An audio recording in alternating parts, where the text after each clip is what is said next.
is what I want to tell you. ODM is not the SG. I am not ODM.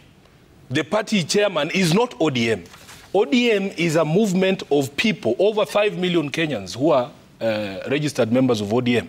And there is a way in which organizations such as ODM make a decision. Let me tell you, Trevor, why we were insisting on having a conversation before any of these things happen.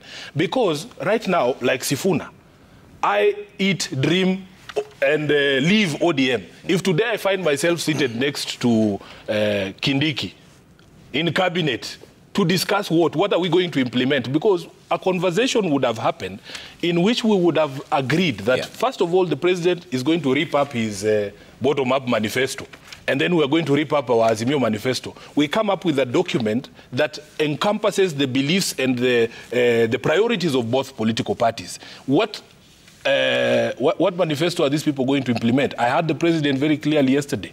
He said they are going to implement the bottom-up transformative manifesto. And I can assure you, Mbadi has no idea what bottom-up means, because he's a member of ODM. I know him.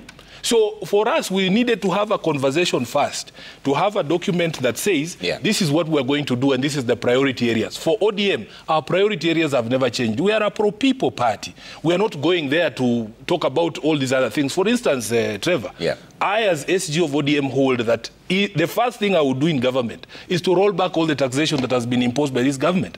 Is John Mbadi going to be able to do that as a cabinet secretary for Treasury?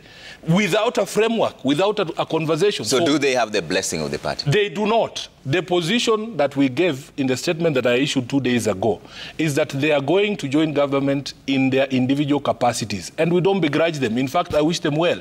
But for you to conflate and say that this is the decision of ODM or that ODM has joined a party or a government, you have to show me a document. Because when there are negotiations to form a coalition government, and these two, luckily for me, both of them are lawyers, there has to be an instrument that lays out the nature of the relationship and what we aim to achieve together. So will they be facing disciplinary like what Ogienda and the rest went? That is not a decision for Sifuna. I speak for organs of the party, and I can tell you that there has not been any meeting of any organs of the party after the conversation that has happened yesterday. So we will be briefing the public because there's nothing to hide. Okay. Ogienda, who do we believe? The Secretary General is saying